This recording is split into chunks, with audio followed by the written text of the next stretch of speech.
My dad leaned into the microphone at the luxury gala and sneered, "Here comes the family beggar." He sneered into the microphone, and the room was quick to oblige his humor. My brother added coldly that he wished he'd never been my brother, while my mother looked away, like silence could still protect her. I didn't defend myself. I didn't move.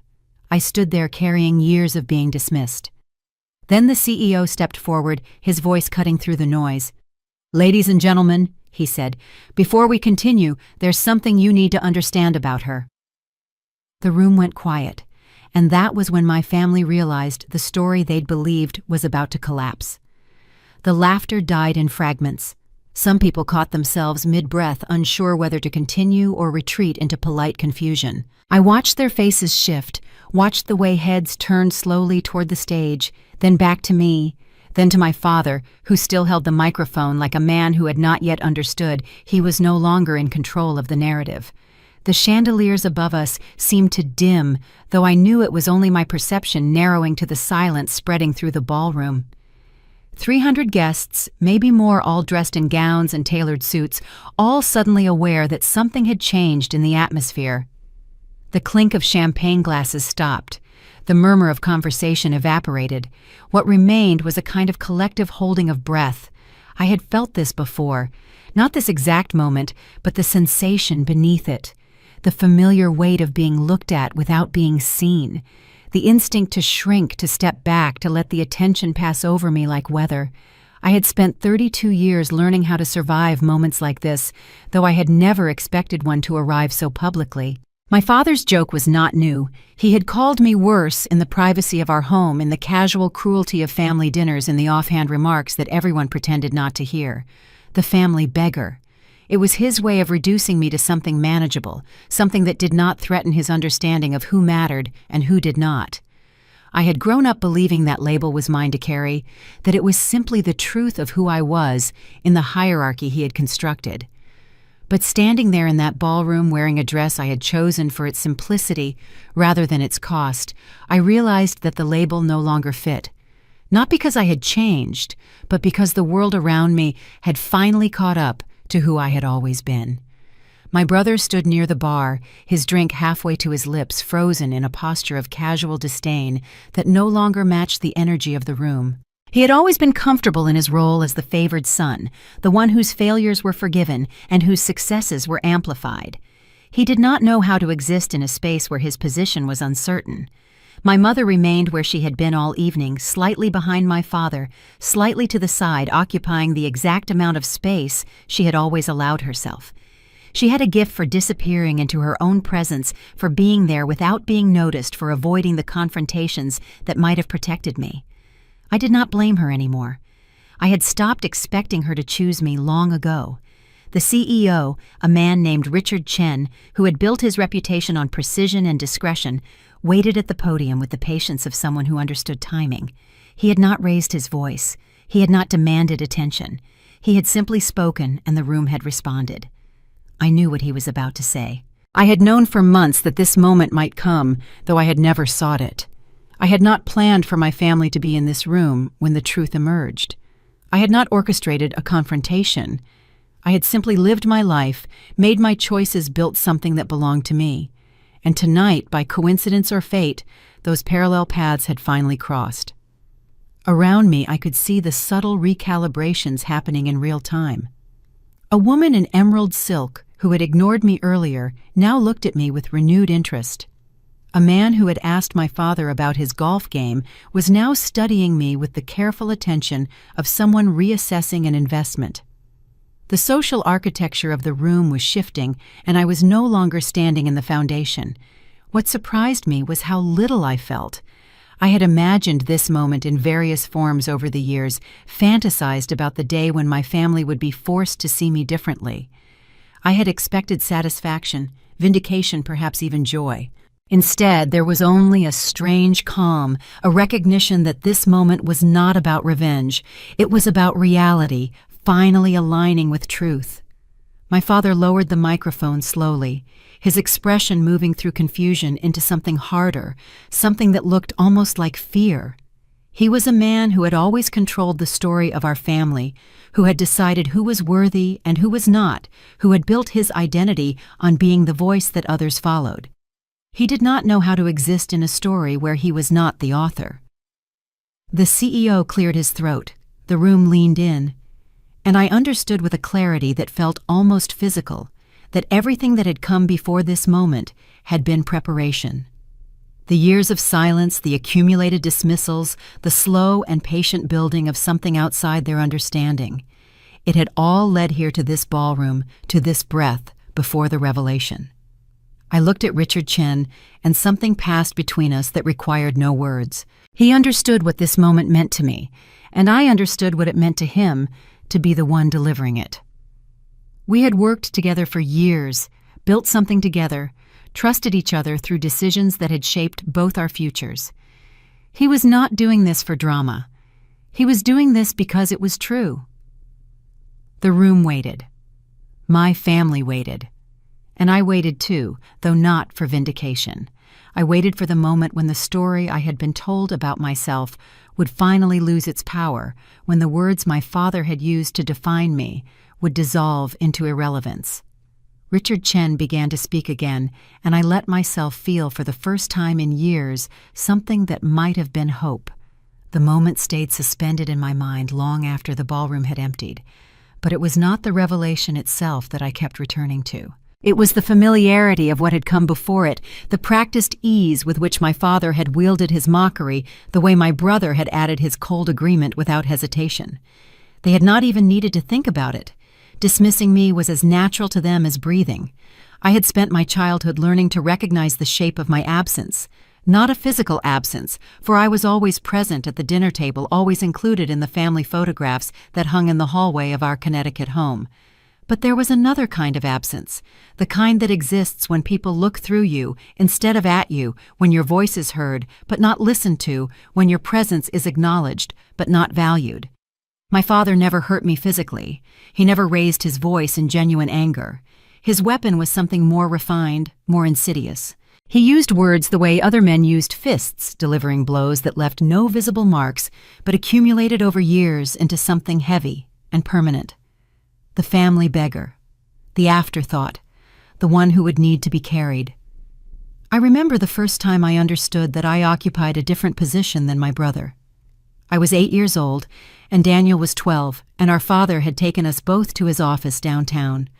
It was a Saturday, and the building was mostly empty, but he wanted to show us where he worked, to give us a sense of what he did and why it mattered. He walked Daniel through every room, explained every function, and introduced him to the few colleagues who were there. He talked about legacy and responsibility, about the importance of understanding how money moved and why. Daniel listened with the serious attention of a boy who understood he was being prepared for something. I followed behind them, unaddressed, unacknowledged. When we reached my father's corner office, he sat Daniel in his leather chair and took a photograph. I stood by the door waiting to be included. The photograph was later framed and placed on his desk. I was not in it.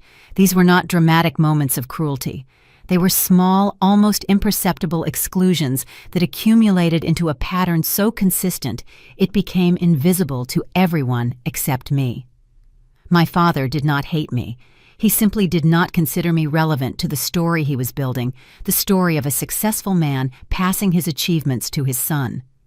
My mother existed in the spaces between these moments, a presence that was always nearby, but never quite protective. She had her own way of surviving my father's household, a strategy of strategic invisibility that kept her safe from his sharper edges. She loved me.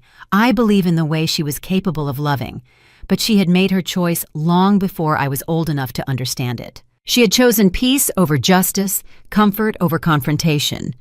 When I did well in school, she would smile and tell me she was proud, but the words felt rehearsed, disconnected from any genuine engagement with my achievements.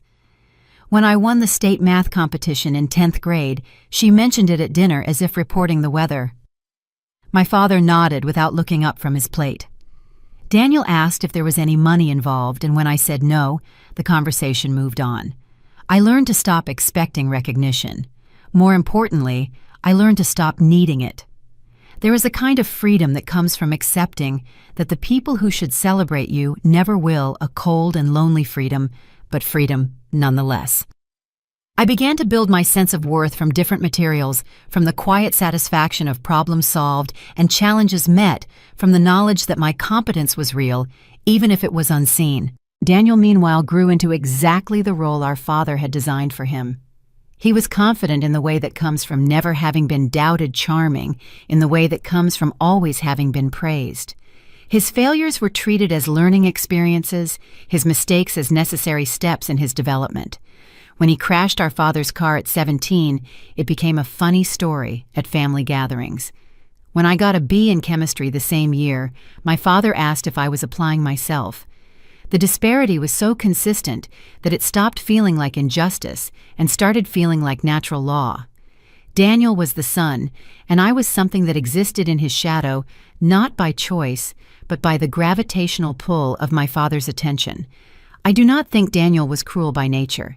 He simply absorbed the hierarchy he was born into and never questioned whether it was fair. My mother's silence was the hardest part.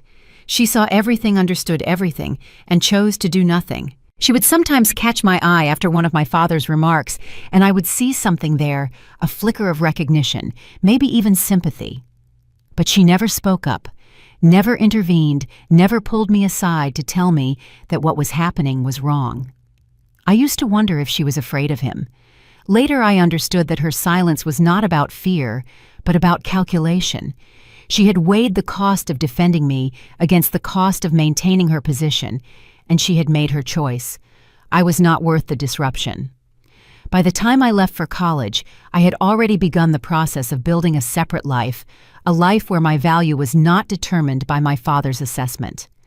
I chose economics, not because it was my passion, but because it was practical, because it gave me tools that could translate into independence. I worked while I studied, managed my own finances, made my own decisions, without seeking approval from people who had never offered it. I did not announce this separation. I did not declare my independence or confront anyone with their failures. I simply stopped participating in the fiction that I belonged to them in any meaningful way. I showed up for holidays because it was easier than explaining my absence, smiled through the dinners where Daniel's accomplishments were celebrated and mine were ignored, and then returned to the life I was building in the spaces they could not see. The role they gave me was the role of someone who did not matter. I accepted it for years because I did not know there was another option. But acceptance is not the same as belief, and somewhere beneath the surface of my compliance, I was already becoming someone else entirely. The decision came quietly, the way most important decisions do.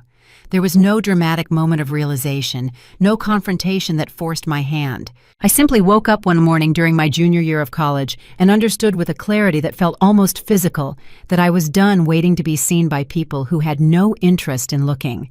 I was 20 years old, living in a small apartment near campus that I paid for with a combination of scholarships and part-time work. My roommate was a girl from Ohio who studied nursing and kept to herself, and we had developed a comfortable rhythm of coexistence that suited both of us. The apartment was nothing special, but it was mine, earned through my own efforts, uncontaminated by my family's opinions. That morning, I sat at my kitchen table with a cup of coffee and a spreadsheet open on my laptop, tracking my expenses and income for the month. I had been doing this since I was 18, not out of necessity, but out of a desire to understand where I stood, to know exactly what I had and what I needed. It was a habit that would serve me well in ways I could not yet imagine. I realized, looking at those numbers, that I had spent years orienting my life around a question that no longer mattered. The question has always been, how do I prove to them that I am worth something? But sitting there in that small kitchen, I understood that the question itself was flawed. I did not need to prove anything to anyone. I needed to build something for myself, something that existed independent of their approval or recognition. It was not a dramatic transformation. I did not suddenly become confident or fearless. I simply shifted my focus, redirected my energy from seeking validation to creating value. The difference was subtle but profound, like changing the angle of a lens and suddenly seeing a completely different picture. I chose finance because I was good at it, because numbers made sense to me in a way that human relationships often did not. There was a purity to mathematics, a reliability that I found comforting. Numbers did not lie, did not play favorites, did not pretend to see you while looking through you. They simply were what they were, and if you understood them well enough, they would tell you the truth. I studied relentlessly, not to impress anyone, but because I genuinely wanted to understand. I read textbooks and case studies, analyzed market trends, taught myself the fundamentals of investment analysis and risk assessment. My professors noticed my dedication, though I never sought their attention, and several of them began to mentor me informally, opening doors I had not known existed. My first internship was at a small investment firm in Hartford, the kind of place that did not recruit at prestigious schools, but took chances on students who showed promise. I was assigned to the research department, where my job was to compile data and generate reports that no one expected to be particularly good. But I took the work seriously, applied the same rigor I had developed in my studies, and within a few months my reports were being read by senior analysts who had initially ignored me.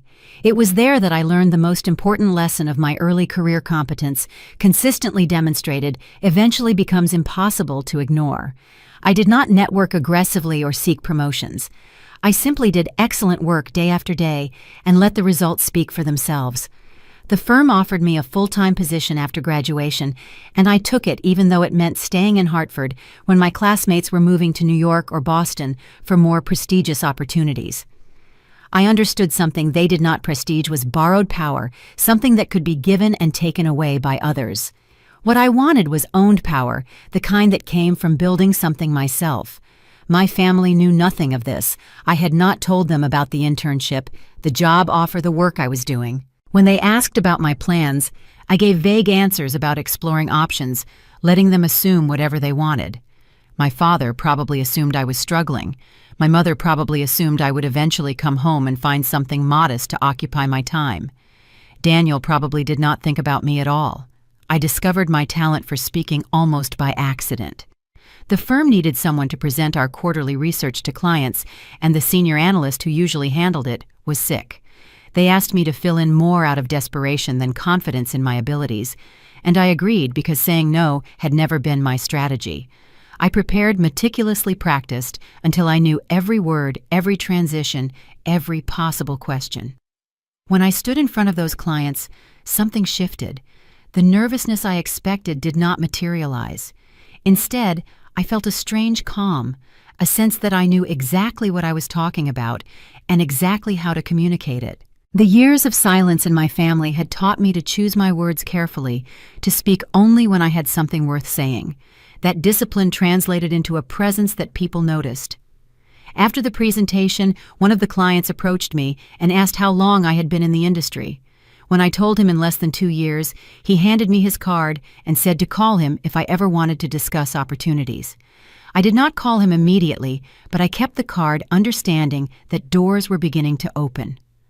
Over the next few years, I moved through positions with deliberate purpose, each step chosen not for prestige, but for learning. I worked at a regional bank, then a consulting firm, then a startup that was trying to disrupt traditional investment models. Each role taught me something new, expanded my understanding of how money moved, and why people made the decisions they made. I began hosting financial seminars, small events at first, then larger ones as my reputation grew. I was not a charismatic speaker in the traditional sense, but I had something that audiences responded to: clarity. I could take complex concepts and make them understandable, could cut through jargon and confusion to deliver insights that people could actually use. My family remained oblivious.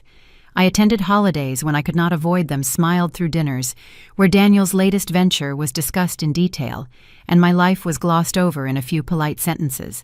I no longer minded. Their ignorance was not a wound anymore. It was simply a fact, like the weather or the passage of time. I was building something they could not see in a world they did not understand, and for the first time in my life, I was genuinely happy. Daniel had always been the future our family was building toward. I understood this from an age too young to articulate it, absorbed it through the thousand small moments that communicated without words, whose dreams mattered and whose did not. He was 4 years older than me, which in childhood feels like a generation. By the time I was forming my earliest memories, He was already established as the center of our father's attention, the recipient of lessons and opportunities that I would only learn about secondhand. I do not remember resenting this arrangement at first. It simply was like gravity or the color of the sky, a fundamental feature of the world I had been born into. Our father was not a cruel man in the obvious ways. He provided for us, generously ensured we had good schools and comfortable lives, and showed up for the occasions that required his presence. But his attention was a finite resource, and he had allocated it entirely to Daniel, leaving nothing for me except the occasional glance of mild disappointment, as if my existence was a draft he had not quite gotten around to editing.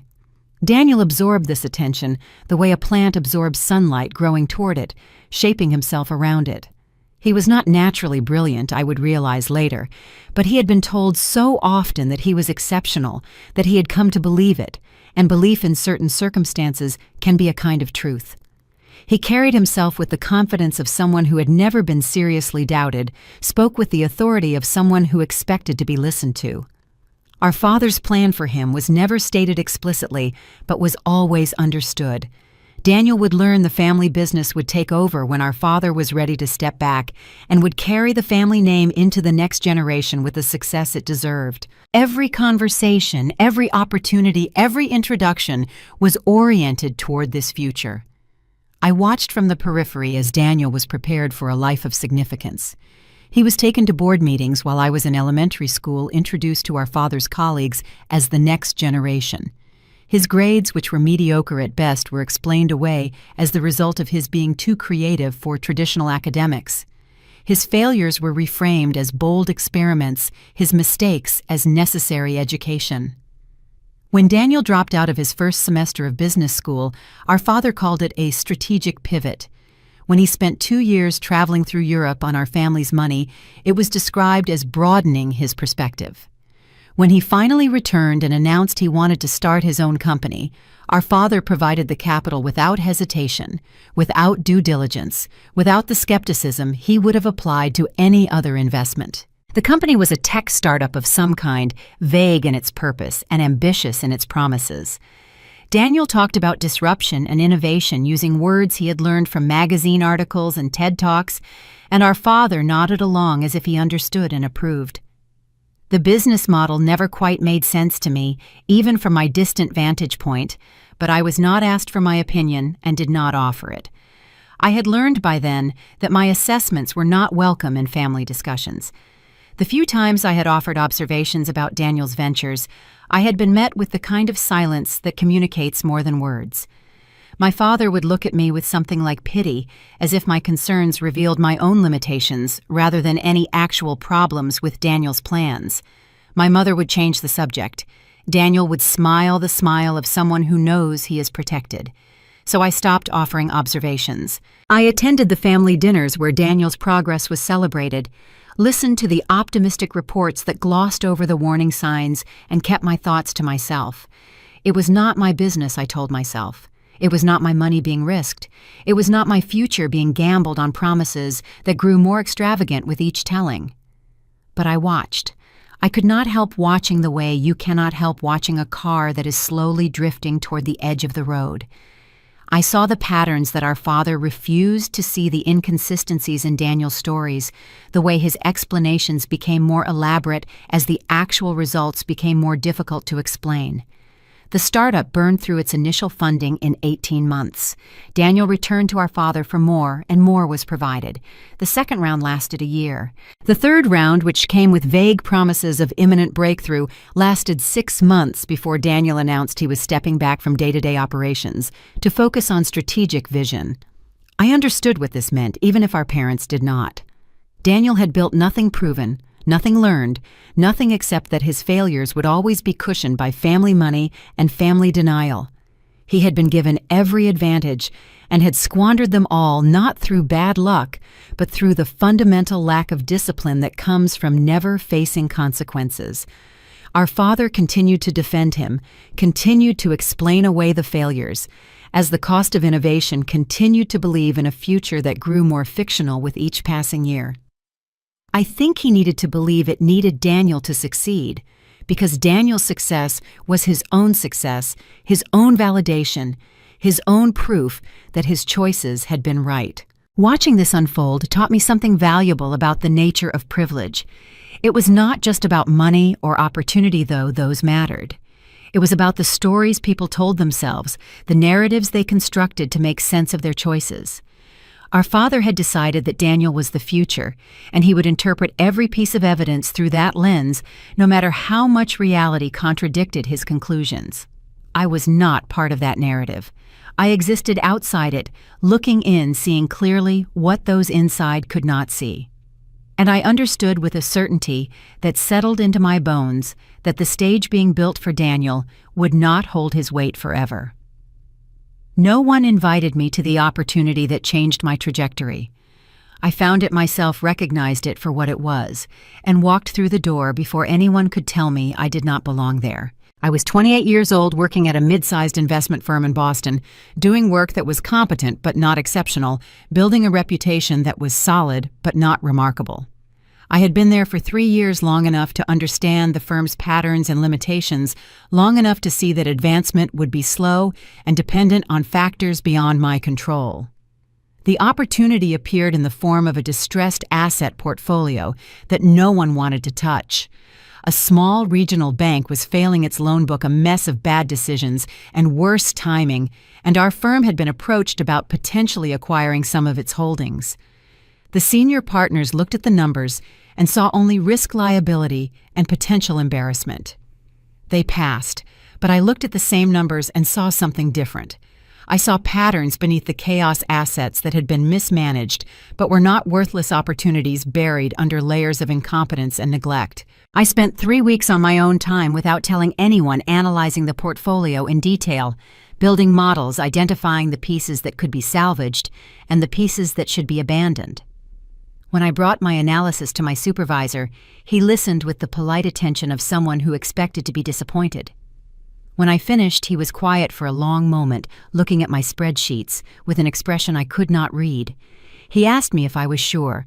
I told him I was as sure as analysis could make me, which was not the same as certain, but was more than most decisions were built on. He asked me if I was willing to stake my reputation on this assessment. I told him I was. The firm made the acquisition following my recommendations almost exactly. I was given a small team and significant responsibility, more than I had ever held.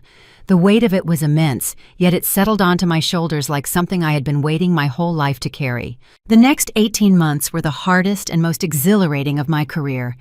I worked constantly, not because anyone demanded it, but because the work demanded it, because every decision carried consequences, and I refused to make those decisions carelessly. I learned to manage people, to communicate clearly, to make choices under pressure, and defend those choices when they were questioned. The portfolio recovered. Not spectacularly, not in a way that made headlines, but steadily and reliably, each quarter a little better than the projections, each problem a little more manageable than expected. By the time we sold the last of the assets, the firm had made a substantial profit on an investment everyone else had rejected. I did not celebrate publicly. I did not seek credit or recognition. I simply noted the success, filed away the lessons I had learned, and began looking for the next opportunity. My reputation within the industry began to shift. I was no longer just competent. I was someone who saw what others missed, someone who could find value where others saw only risk. Invitations to conferences arrived, requests for interviews, offers from competitors who had heard about the distressed asset success. I began speaking at financial events, not as a performer, but as someone with genuine expertise to share. My style was not flashy, but it was effective. I spoke clearly, answered questions directly, and refused to hide behind jargon or complexity. Audiences responded to this, to the sense that I was telling them the truth rather than trying to impress them. One of those speeches led to a conversation that would change everything. Richard Chen was in the audience, a man I knew by reputation, but had never met. He was building something new, a financial institution that operated differently from the traditional banks and investment firms. After my talk, he approached me and asked if I had ever thought about being more than an employee. I told him I had thought about little else for years. He smiled, and we began to talk. The conversations continued over months, careful and deliberate, each of us assessing the other. Richard was not looking for someone to follow orders. He was looking for a partner, someone who could share the burden of building something from nothing. I was not looking for another job. I was looking for an opportunity to create something that belonged to me. We found in each other what we were looking for. Richard had vision and capital. I had analytical skills and operational discipline. Together, we began to build. My family knew nothing of this. I had long since stopped sharing my professional life with them, partly because they never asked, and partly because their indifference had become a kind of protection. They could not dismiss what they did not know about, could not diminish what they could not see. I was 30 years old when we incorporated the company that would eventually become the bank. I told no one except the people who needed to know. The foundation was being laid quietly and carefully for everything that would follow. There is a moment in every builder's journey when the safety of working for others becomes a prison rather than a protection.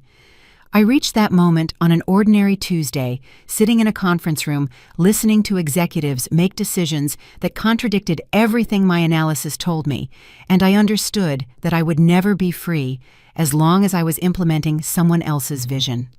Richard and I had been planning for months, but planning is not the same as doing. The gap between concept and execution is filled with fear, doubt, and the 1,000 practical obstacles that make most dreams die in the planning stage. I had seen that gap claim other people's ambitions, watched talented colleagues retreat to the safety of steady paychecks and predictable careers. I understood why they made that choice. The unknown is terrifying, and failure is not abstract when your livelihood depends on success. But I had already survived the worst thing I could imagine, which was being dismissed by the people who should have loved me most. Compared to that, business failure seemed almost manageable. At least if I failed to build something of my own, the failure would be mine earned through my own choices, rather than imposed by someone else's limitations. We started small not because we lacked ambition, but because we respected reality. The financial services industry is heavily regulated, intensely competitive, and unforgiving of mistakes. We could not compete with established institutions on their terms, so we looked for spaces where traditional players were too large or too slow to operate effectively. We found our niche in small business lending, serving the entrepreneurs and shop owners who were too small for big banks to care about, but too legitimate for predatory lenders. It was not glamorous work, but it was necessary work, and necessity creates its own kind of value. I handled operations and risk assessment, while Richard managed relationships and capital. We complemented each other in ways that felt almost designed, filling each other's gaps, challenging each other's assumptions, building something that was stronger than either of us could have built alone. The early years were brutal. We made mistakes, some of them costly, and learned from each one. We lost clients we should have kept, and kept clients we should have lost. We hired people who disappointed us, and were disappointed by people we hired. The business nearly failed 3 times in the first 4 years, each crisis requiring us to make choices that felt impossible until we made them. But we survived. More than survived, we grew.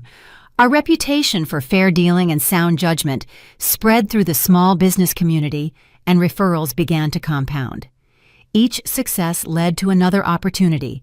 Each satisfied client led to another introduction. The foundation we had built with such care began to support a larger and larger structure. I did not attend family gatherings during this period, not out of resentment, but out of simple necessity. I did not have time for the performance of belonging, for the smiles and small talk that accomplished nothing. When my mother called to ask why I had missed Thanksgiving, I told her I was working. She did not ask what I was working on. This was fine. This was in fact exactly what I needed. Their continued indifference meant I could build without interference, grow without the weight of their opinions. They had written me off years ago, and their dismissal had become a gift, a freedom to become someone they would not recognize. The company grew. We expanded from small business lending into other services, each new offering built on the foundation of the one before. We developed technology that made our processes faster and more accurate, invested in people who shared our values, built a culture that attracted talent and retained it. By my 35th year, we were no longer small. We were not yet a major player in the industry, but we were significant enough to be noticed, successful enough to be studied. Financial publications began writing about us, asking how we had grown so quickly in a sector dominated by giants. I declined most interviews, preferring to let the work speak for itself. Richard insisted on one profile, arguing that visibility would help us attract better partners and more sophisticated clients. I agreed reluctantly, and the article that resulted was thorough and fair. It described our journey, our philosophy, our success. It mentioned me by name and described my role in building the company. I wondered, reading that article, whether anyone in my family would see it. I wondered if it would change anything, if recognition from strangers could somehow translate into recognition from the people who had known me longest. But even as I wondered, I knew the answer. My family did not read financial publications. They did not follow industry news. They lived in a world where Daniel's continued failures were explained away, and my absence was barely noticed. An article would not change that. Nothing would change that except direct confrontation, and direct confrontation was not what I wanted. What I wanted was simpler and more profound. I wanted to build something that would stand regardless of whether they ever acknowledged it. I wanted to prove not to them but to myself that their assessment of my worth had been wrong from the beginning. And standing in the office we had built, looking at the team we had assembled, knowing what we had created together, I understood that I had already succeeded. The invitation to the gala arrived on a Thursday afternoon, delivered by courier to my office in a cream-colored envelope with embossed lettering. The annual Hartford Financial Summit was the kind of event I had attended many times over the years, sometimes as a speaker, sometimes as a sponsor, always as someone who belonged in the room. This year was different. This year, the invitation came with a request: would I be willing to be honored as one of the summit's distinguished leaders in innovation? The recognition came with responsibilities, including a prominent seat at the gala dinner and mentions in the evening's program. I agreed because refusing would have required explanations I did not want to give. The summit was important to our industry, and visibility at this level would benefit the company. My personal discomfort was irrelevant to those calculations. What I did not anticipate was the phone call from my mother 2 weeks later. My mother called my office directly, which was an unprecedented act of reaching out, and asked if I had heard about the Hartford Summit. I said I had.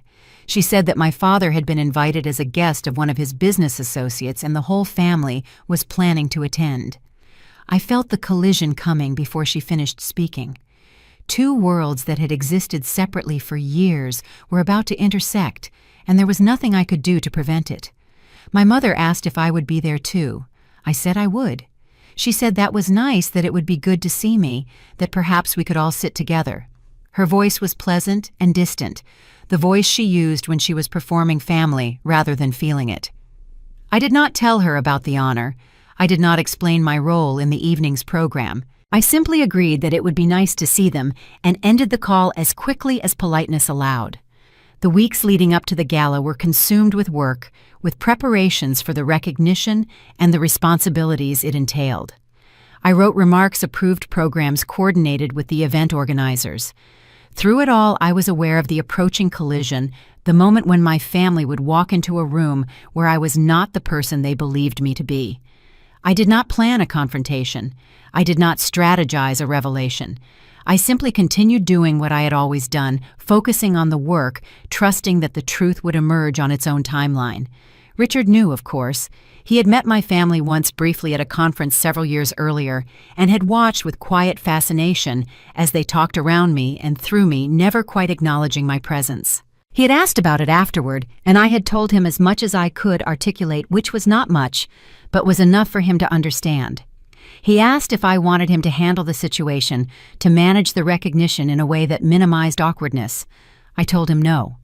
Whatever happened at the gala would happen, and I would deal with it the way I had dealt with everything else in my relationship with my family, by surviving. The night of the gala, I dressed carefully, choosing an outfit that was professional and understated. I did not want to make a statement with my appearance.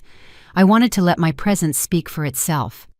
I arrived early, as I always did for events where I had responsibilities. I greeted colleagues, spoke with organizers, and reviewed the evening's program one final time. The room filled gradually, elegantly dressed people circulating through a space designed to impress. My family arrived together, my father in a dark suit that probably cost more than his judgment was worth, my mother in something appropriately expensive, Daniel with the casual confidence of someone who believed he belonged everywhere. They scanned the room looking for familiar faces, for opportunities, for whatever it was they had come to find. They did not notice me immediately. I was standing with a group of colleagues involved in a conversation about market trends occupying a space in the room that they would not have thought to look at. When my mother finally spotted me, she waved with the enthusiasm of someone performing recognition rather than feeling it. I excused myself from my conversation and walked toward them. My father greeted me with a nod, my brother, with something that might have been a smile, my mother, with the kind of embrace that ended before it really began. They asked how I was, what I was doing there, whether I had come with someone. I answered vaguely, deflecting their questions with questions of my own. I asked about their trip, about their accommodations, about whatever my brother was working on these days. The conversation was familiar, following patterns established over decades. They talked, I listened, they assumed I allowed. The dynamic had not changed even here, in a room where everything was about to change. As we talked, I noticed people approaching our group. People who wanted to speak with me, who recognized me from the program or from the industry. They introduced themselves, made small talk, and expressed anticipation for the evening's honors. My family watched these interactions with something like confusion, unable to square what they were seeing with what they believed they knew. The gala began, and we took our seats. My family sat together at a table near the back, guests of someone else included but not central. I sat at the front at a table reserved for the evening's honorees, visible but not explained. The program proceeded through its early segments, speeches, and recognitions, building toward the evening's major announcements. I listened with half my attention, the other half occupied by the awareness of my family's presence, by the approaching moment when everything would become clear. Richard took the stage to introduce the final honor of the evening. He spoke about innovation, about leadership, about the qualities that distinguished the person he was about to recognize. He spoke about building something from nothing, about perseverance and vision. He did not look at me yet. He was building towards something, creating a context for what he was about to reveal.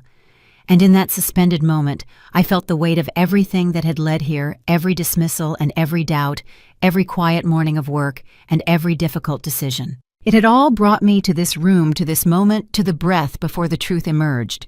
The ballroom was designed to communicate importance. Everything about it, from the height of the ceilings to the quality of the crystal chandeliers, proclaimed that this was a space where significant things happened. The people gathered here understood this, instinctively carried themselves with the self-awareness of those who knew they were being watched. I had been in rooms like this many times, but tonight felt different. Tonight I was not simply attending. I was at the center of something about to happen, though no one at my family's table understood this yet. From my seat near the stage, I could see them clearly. My father was leaning toward the man next to him, talking with the animated authority he deployed in social situations. My mother was smiling at something someone had said, her practiced charm seamlessly activated. Daniel was looking at his phone, performing boredom, the way he had learned to perform everything. They did not look in my direction. I was seated too far away at a table they had not examined closely, among people they did not know. Their assumption that I was somewhere in the back of the room, as peripheral here as I had always been in their lives, remained intact. The evening proceeded through its scheduled elements. Speeches were delivered, awards were presented, applause rose and fell in predictable waves. I participated in the conversations at my table, smiled at the appropriate moments, and consumed very little of the excellent food. My stomach was too unsettled for eating, though not from nervousness. It was anticipation, the body's recognition that something significant was approaching. Richard caught my eye from across the room and gave me a small nod. We had discussed this moment, what he would say and how he would say it. He understood the personal stakes for me, though I had tried to minimize them in our conversations. He was a perceptive man, and he had seen enough of my family to draw his own conclusions. The program moved toward its finale. The master of ceremonies announced the final recognition of the evening, the honor for distinguished leadership and innovation. Richard rose from his seat and walked to the podium with the deliberate pace of someone who knew how to command attention. He began with general remarks about the industry, about the changes that had transformed financial services over the past decade, about the kinds of leadership that had made those changes possible. His voice was calm and authoritative, carrying easily through the room's excellent acoustics.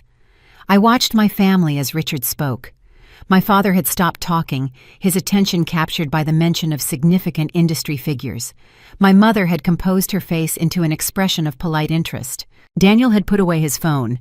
Richard began to describe the person he was honoring. He spoke about analytical brilliance, about the ability to see opportunities where others saw only risk. He spoke about operational discipline, about building systems that could scale without losing integrity. He spoke about quiet determination, about years of work conducted without fanfare or self-promotion. And he spoke of integrity, the quality that underpins every successful venture.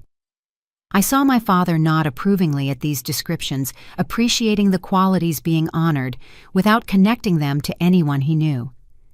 Richard spoke about the company we had built together, though he did not name it yet. He described its origins, its growth, its impact on the small businesses it served. He spoke about the principles that guided our decisions, about the culture we had created, about the team that had made everything possible. My brother leaned over and said something to my mother. I could not hear the words, but I could guess the content, wondering who this paragon was, perhaps speculating about connections that could be made. Richard paused. The room was fully attentive now, everyone waiting for the name that would complete the picture he had been painting. That was when my father made his joke.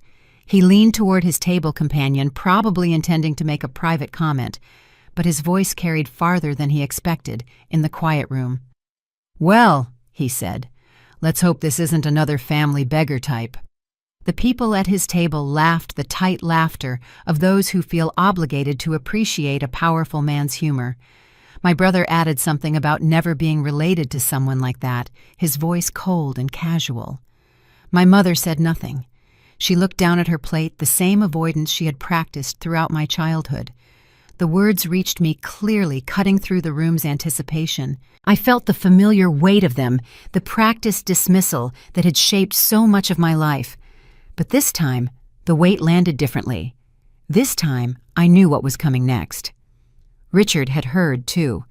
I saw his expression flicker, saw him process what had just happened, and decide in that instant to continue exactly as planned. "Ladies and gentlemen," he said, his voice slightly louder than before we continue, there's something you need to understand about the person I'm honoring tonight."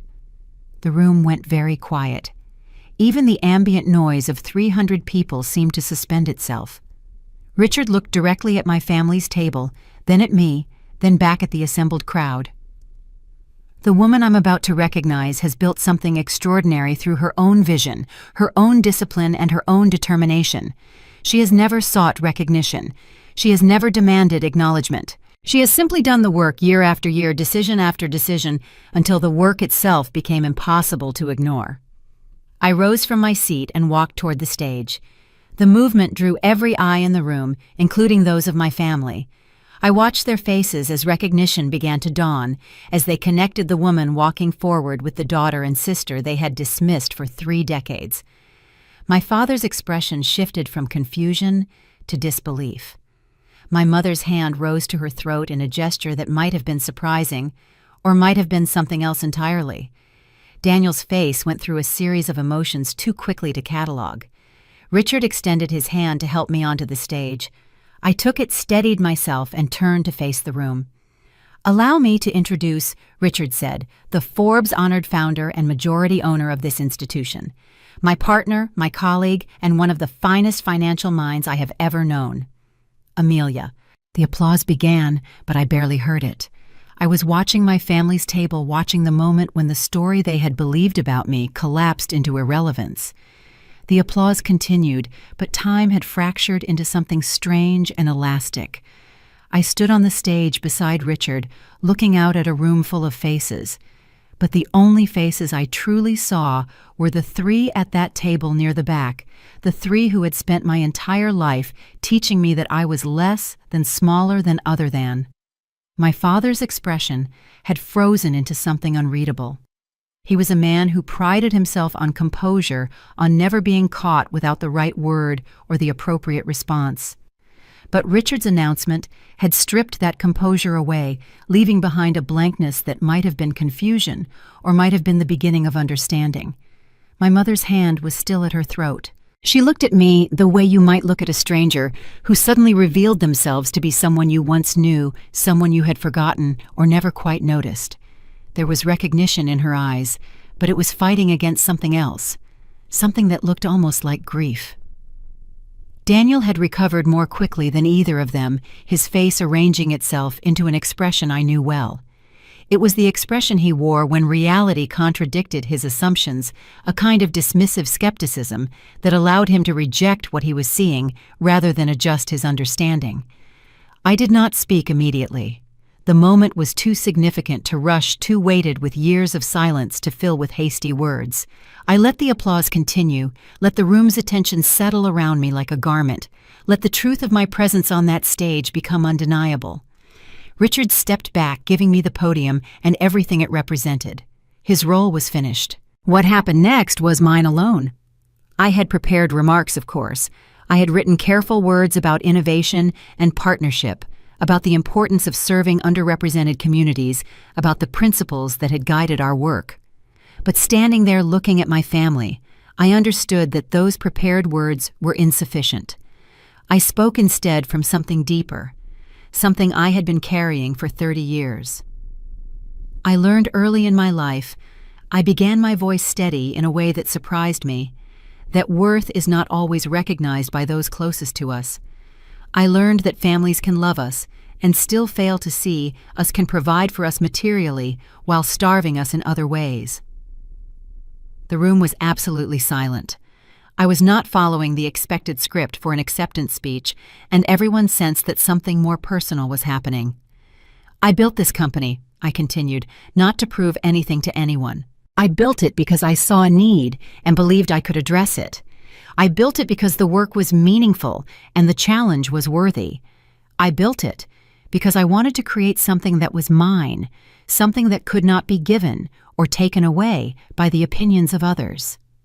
I did not look directly at my family's table. I did not need to. I knew they were hearing every word, understanding every implication. But I would be lying if I said the dismissals of my past had no effect on me. I would be lying if I said I never wondered whether the people who should have believed in me were right, whether I was truly as insignificant as they seemed to think. The admission hung in the air, more vulnerable than anything I had ever said publicly.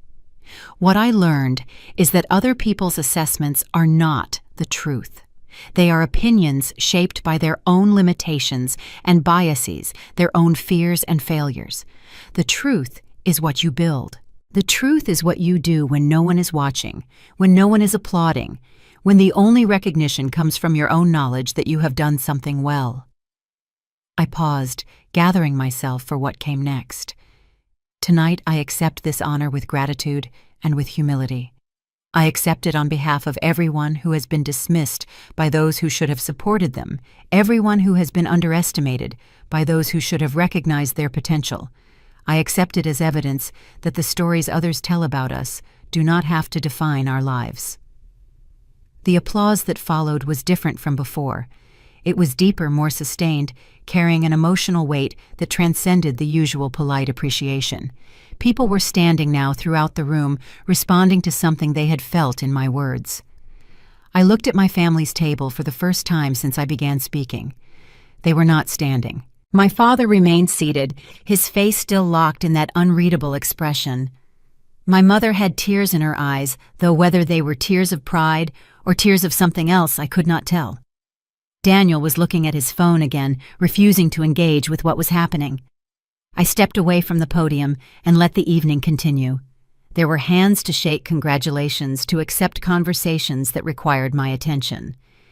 The machinery of professional recognition demanded its due, and I gave it, moving through the room with the practiced grace of someone who had learned to perform competence even when her heart was elsewhere. Through it all, I was aware of my family's presence, aware of the shift that had occurred in the room's power dynamics. People who had been eager to speak with my father earlier now glanced at him differently, recalculating his significance in light of what they had learned about his daughter. Colleagues who had ignored my existence now sought me out, asking questions, making connections, treating me as someone who mattered. My father made no move to approach me. He remained at his table, surrounded by people who no longer saw him as the most important person in his family.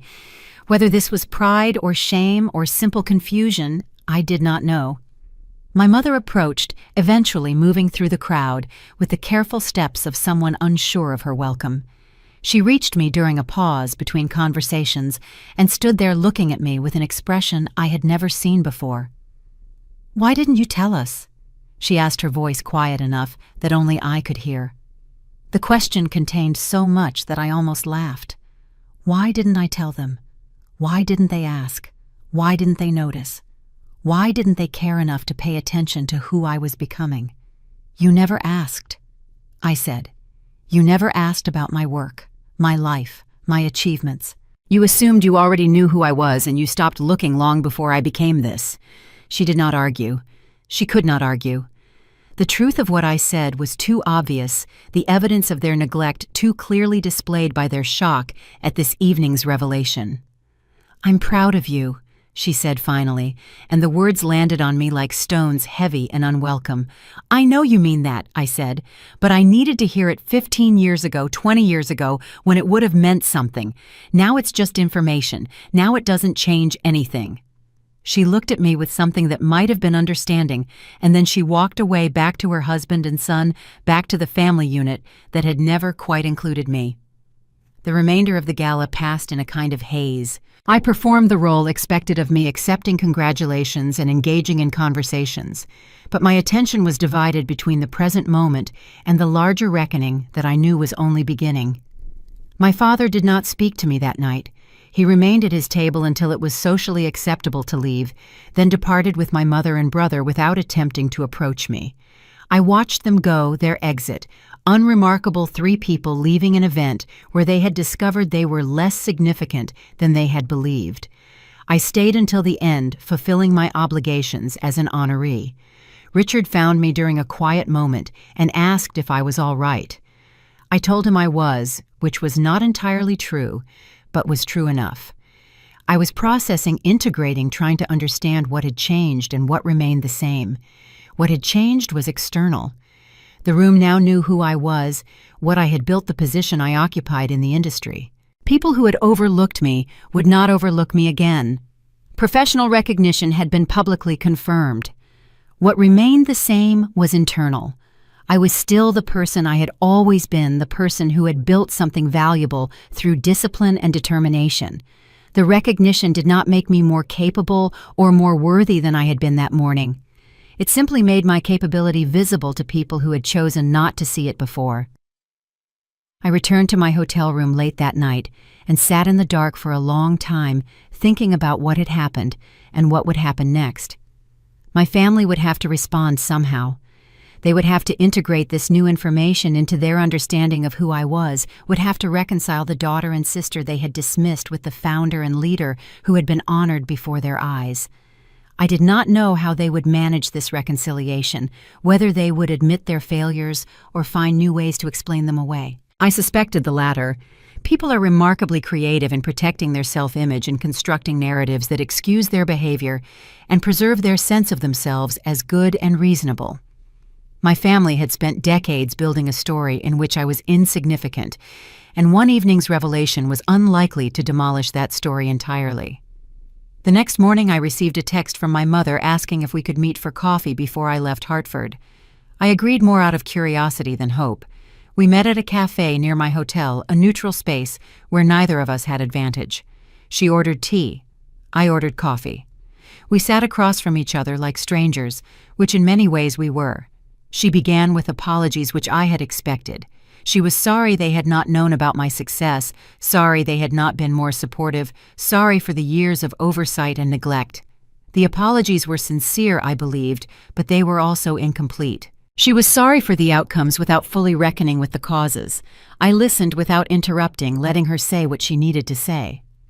When she finished, I asked her a question that had been forming in my mind since the gala. What was it about me that made it so easy to overlook? She looked startled by the question, unprepared for its directness. She started to offer a response, then stopped, reconsidered, tried again. "You were always so capable," she said finally. "You never seemed to need anything from us. You handled everything yourself, managed your own life, never asked for help or attention. It was easy to assume you were fine." The answer was illuminating in ways she probably did not intend. She was describing a survival strategy as if it were a personality trait, interpreting my adaptation to their neglect as the cause of that neglect. I had learned to manage without their support because their support was not available, and she was using that adaptation to excuse the original failure. "I needed attention," I said. "I just learned not to ask for it because asking never worked." She absorbed this without visible reaction, her face maintaining the pleasant neutrality she had perfected over years of avoiding conflict. I could see her processing my words, fitting them into whatever framework allowed her to continue believing she had done her best. "Your father wants to talk to you," she said, changing the subject with practiced skill. "He's struggling with all of this, but he wants to understand." I considered this offer. My father wanting to talk was unprecedented, a break from decades of unilateral communication in which he spoke and I listened. Perhaps he was genuinely ready to reckon with his behavior. Perhaps he was simply looking for a way to reassert control over a situation that had escaped his management. "He can call me," I said, "but I'm not going to pretend that one conversation can undo 30 years. I'm not going to make this easy for any of you." She nodded, accepting this condition, or perhaps simply acknowledging that she had heard it. We finished our drinks in something approaching comfortable silence, two women who shared blood, but little else trying to find a new way to occupy the same space. Before we parted, she asked if I was happy. The question surprised me with its simplicity, its apparent concern for something beyond social performance. "I'm building something meaningful," I said. "I'm surrounded by people who respect my work and value my contributions. I have autonomy and purpose and the satisfaction of doing difficult things well. Whether that's happiness, I'm not sure, but it's enough." She hugged me, then a real embrace, rather than the perfunctory contacts we usually exchanged. I let her hold on for a moment longer than necessary, feeling the complicated weight of a mother's arms around a daughter she had only recently begun to see. Then I walked away back to the life I had built, leaving her to find her way back to the family that would now have to reconfigure itself around a truth they had ignored for far too long. The weeks following the gala brought changes I had anticipated, and changes that surprised me. The anticipated changes were professional new partnership inquiries, speaking invitations, media requests, the inevitable attention that follows public recognition. I managed these through our communications team, accepting some opportunities and declining others based on strategic value rather than personal preference. The surprising changes were personal, specifically the ways my family attempted to rebuild connection after decades of neglect. My father called as my mother had predicted. The conversation was awkward and halting, two people trying to communicate across a distance that had grown too large for casual bridging. He asked about the company, about my work, about the details of a life he had never bothered to learn. I answered his questions with the same brevity I had always used with him, providing information without elaboration. He did not apologize directly. That was not his way. Instead, he expressed something that might have been admiration mixed with something that might have been regret. He said he had underestimated me, which was the closest he could come to admitting he had been wrong. He said he wanted to do better, which was a promise that carried no specific commitment. I told him I appreciated the call. I did not tell him it changed anything, because it did not. Words spoken after 30 years of contrary action are just words. They carry no weight against the accumulated evidence of behavior. Daniel called too, which surprised me more than our father's call. He had always been comfortable in his role as the favored child, secure in his position at the center of our family's attention. The revelation at the gala had disrupted that security, and I could hear in his voice the disorientation of someone whose map no longer matched the territory. He asked if we could meet just the two of us to talk. I agreed partly because I was curious about what he would say, and partly because refusing would have required energy I preferred to spend elsewhere. We met at a restaurant in Boston neutral territory for both of us. He was already seated when I arrived, looking older than I remembered the confidence I had always associated with him seeming thinner, more fragile. He started by congratulating me on the recognition which felt performative, but was probably sincere. Then he asked questions about the company, about how I had built it, about the decisions that had shaped its growth. His questions were intelligent, more intelligent than I had expected, and I found myself providing more detailed answers than I had planned. Eventually, he asked the question I had been waiting for. "Why didn't you ever tell us?" I considered various responses. I could have been kind, could have softened the truth into something easier to hear.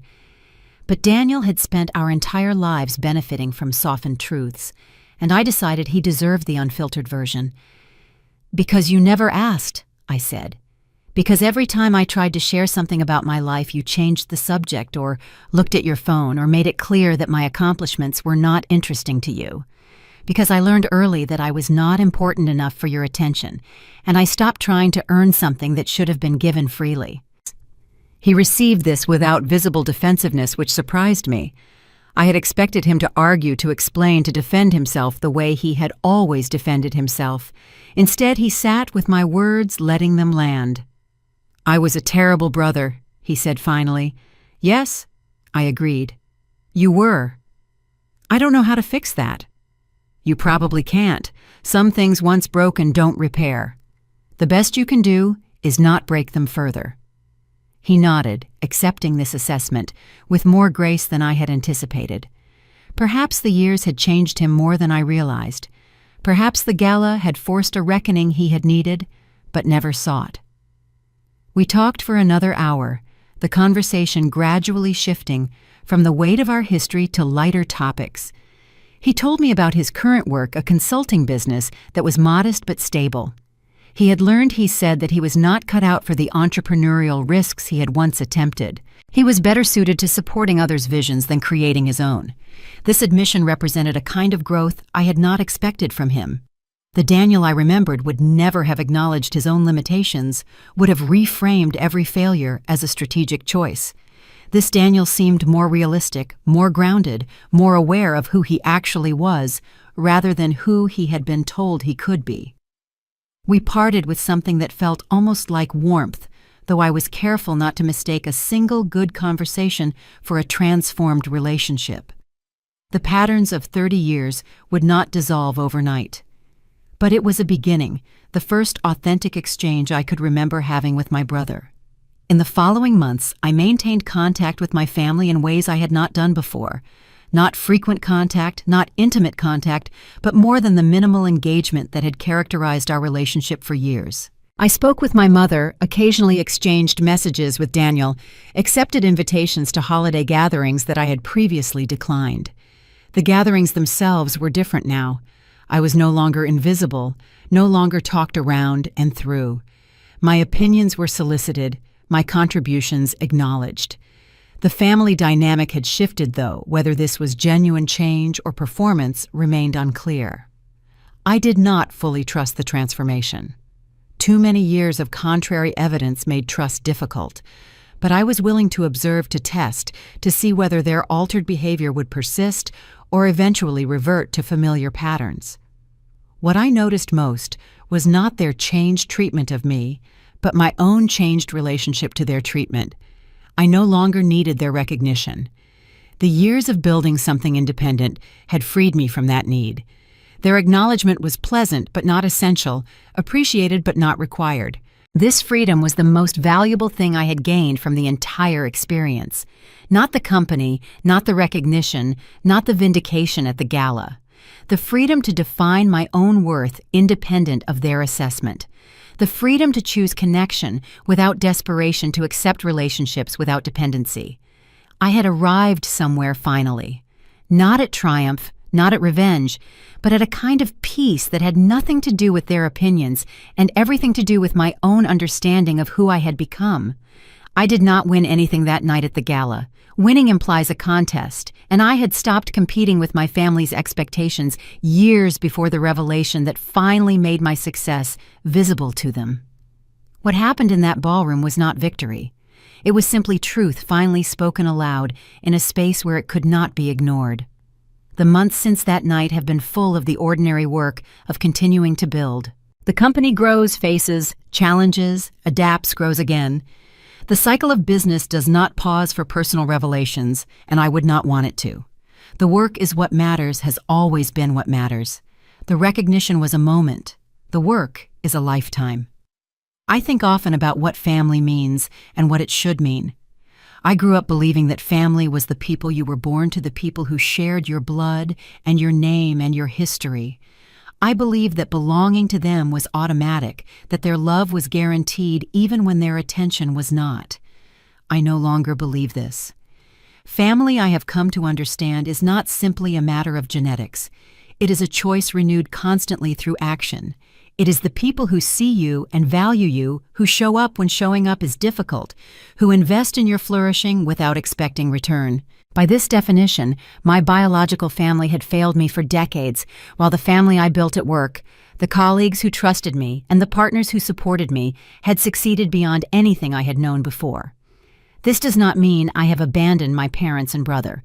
The connections of blood carry their own weight, their own obligations. I maintain those connections, participate in the rituals of family, and show up for the occasions that require my presence. But I no longer seek from them what they cannot provide. I no longer measure my worth by their acknowledgement or their absence of acknowledgement. My father has not fundamentally changed. He is still the man who used words as weapons, who distributed attention according to calculations. I never understood who built a hierarchy in our family, with himself at the top and me at the bottom. The gala shook that hierarchy, but did not demolish it. He has found ways to incorporate my success into his self-narrative ways that minimize his own failures and maximize his genetic contribution to my achievements. This is what people do. This is what he has always done. My mother remains who she has always been, a woman who chose peace over justice and cannot quite understand why that choice had costs. She is proud of me now, she says, and I believe her, but her pride carries the asterisk of its lateness, the qualification of its conditions. She is proud of me because I have become someone impressive. She was not proud of me when I was simply her daughter, working hard and growing quietly, seeking a recognition she did not think to offer. Daniel has surprised me most. The brother who dismissed me so casually at the gala has become someone more thoughtful, more humble, more aware of his own limitations. Whether this change is permanent remains to be seen, but I have allowed myself to hope that the person he is becoming might be someone worth knowing. I do not regret the years of invisibility. They taught me things that recognition never could have. They taught me self-reliance, the understanding that my worth does not depend on witnesses. They taught me discipline, the ability to work without applause, because the work itself was enough. They taught me discernment, the capacity to distinguish between people who see me and people who see only what they expect to see. These lessons have made me who I am. They have shaped the leader I have become, the decisions I make, the culture I have built in the company I helped create. I could not have learned them in a family that celebrated me. I learned them in a family that overlooked me, and that learning, painful as it was, has been its own kind of gift. To the women listening to this story, and I know you are listening, I want to say something that I wish someone had said to me 30 years ago. Your worth is not determined by the people who fail to see it. Their blindness is not your limitation. Build anyway. Grow anyway. Become who you are meant to be, regardless of who does or does not applaud. The stage they deny you is not the only stage that exists. You can build your own stage, your own audience, your own definition of success. It is harder that way, lonelier in the beginning, more uncertain in the middle. But what you build yourself cannot be taken from you. What you earn through your own effort belongs to you in a way that inherited recognition never could. I was called the family beggar by a man who did not understand that I had stopped seeking anything from him years before he made that joke. I was dismissed by a brother who did not realize that his opinion had become irrelevant to my sense of myself. I was overlooked by a mother who did not grasp that I had already found the recognition I needed from people who actually paid attention. None of them could see what was coming. None of them understood who I had become. Their blindness was complete, and their shock at the revelation was proportional to that blindness. But here is what I want you to understand the lesson beneath all the other lessons of this story. I did not reveal my success to prove them wrong. I did not seek that moment at the gala to achieve revenge. The revelation happened because truth eventually emerges, because reality eventually asserts itself, because you cannot hide substance forever behind the veil of other people's assumptions. I built something real. I became someone capable. I created value that exists independent of my family's acknowledgement. And when the moment came for that reality to become visible, I was not vindicated. I was simply recognized for what I had already been for years. The family beggar owns the bank now. Not because she won anything, but because she built her own truth.